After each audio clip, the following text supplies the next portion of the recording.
या ठिकाणी काही संख्या मी तुम्हाला लिहून दिलेल्या होत्या आणि तुम्हाला 3 तुमचे ग्रुप डिवाइड करून तुम्हाला या ठिकाणी कोणत्या संख्येला 2 ने भाग जातो, कोणत्या संख्येला 5 ने भाग जातो आणि कोणत्या संख्येला 10 ने भाग जातो या दिलेल्या या संख्यांपैकी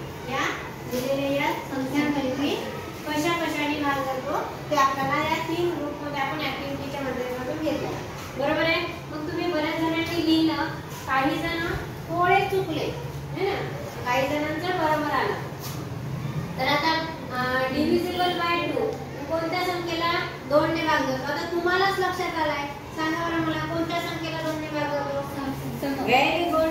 समसंख्येला 2 ने निशेष भाग जातो. ती कुठलीही असो, मग ती 2 अंकी असो, 4 अंकी असो, 1 अंकी असो, 5 अंकी, 6 अंकी, कुठलीही, पण ती जर समसंख्या असेल तर त्या समसंख्येला 2 ने निशेष भाग जातो.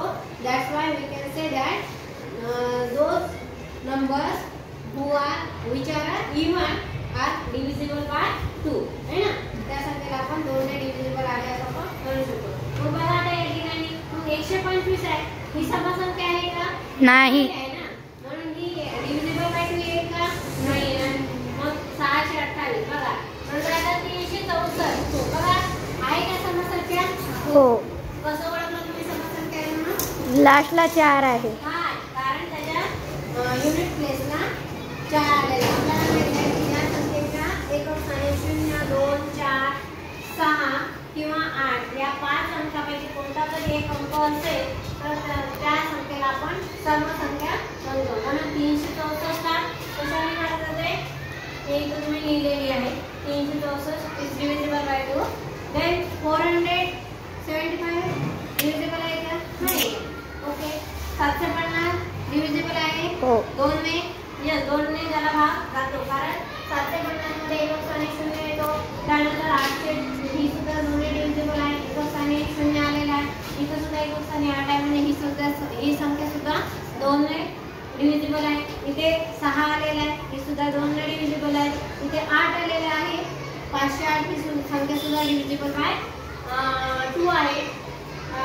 आणि इथे लास्ट मध्ये 0 आलेला आहे, म्हणून ही संख्या डिव्हिजिबल बाय 2 आहे. मग आपण बघा इथे लिहिलेलं आहे या संख्या सगळ्या बरोबर.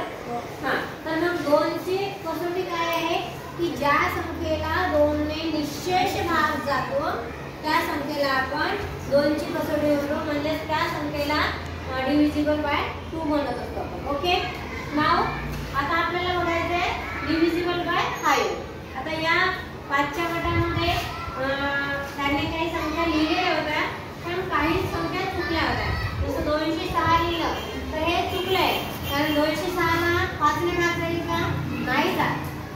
508 ला 5 ने भाग जातो का? नाही जात. निश्चय भाग नाही जात. म्हणून या 2 संख्या आपल्या चुकल्या होत्या.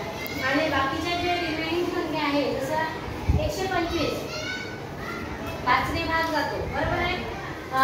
याला जाईल का? नाही जाणार. 475 भाग जातो. 750 is also divisible by 5. 800 is also divisible by 5. Again 5345 is also divisible by 5. आता याच्यावरून तुमच्या काय लक्षात आलं? काय लक्षात आलं याच्यावरून? नाही, विषम तर ठीक आहे, विषम नाही, काही सम पण आहे, पण काय लक्षात आलं तुमच्या? बघा इकडे लक्ष द्या. ज्या संख्येच्या एकक स्थानी 5 किंवा 0 येतो, काय म्हणले मी? ज्या संख्येच्या एकक स्थानी 0 किंवा 5 या 2 अंकापैकी कोणता तरी अंक येतो त्या संख्येला 5 ने निश्चय भाग जातो, म्हणजे ती 5 ची कसोटी. समजलं तुम्हाला? हो. आणि आता इथं आपल्याला डिव्हिजिबल बाय 10 बघायचं होतं. डिव्हिजिबल बाय 10 म्हणजे 10 ची कसोटी, आणि 10 ची कसोटी आपल्याला सगळ्यांना माहिती आहे. काय आहे? ज्या संख्येच्या एकक स्थानी 0 असेल तर ती 10 ची त्या संख्येला आपण 10 ची कसोटी म्हणू शकतो, म्हणजे त्या संख्येला 10 ने निश्चय भाग जातो. समजलं? तर बघा आता इथं कोणीतरी तुमच्याकडे 628 लिहिलं होतं. आता एकक स्थानी 0 आहे का? नाही. तो ती 10 ने डिव्हिजिबल राहील का ती संख्या? नाही राहणार. 285 लिहिलं होतं कोणीतरी, आहे का? नाही ना. तर बघा मग आता याच्यात बघा फक्त आपल्याला या संख्यांमध्ये कोणत्या संख्येच्या एकक स्थानी शून्य आहे. बघा इथे शून्य आहे म्हणजे ही संख्या आहे 750 आहे. This is also divisible by 8. Again बघा बरं पुन्हा आणखी कोणती संख्या आहे.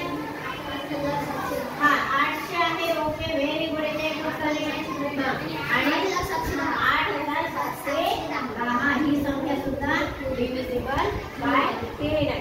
मग आज आपण 3 कसोट्या बघितल्या.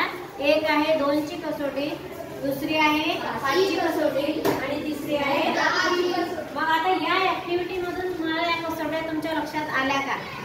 आल्या बरोबर आहे. तर समसंख्या असेल तर त्या समसंख्येला 2 ने निश्चित भाग करतो. ही आहे तुमची कसोटी. एकक स्थानी 0 किंवा 5 असेल तर 5 ने आणि ज्या संख्येच्या एकक स्थानी फक्त 0 असेल तर ती 10 ची कसोटी. सो तर अशा पद्धतीने तुम्हाला ही ऍक्टिव्हिटी घरी पण करायची आणि बाकीचं पुस्तकातलं वर्क तुम्हाला कंप्लीट करायचं.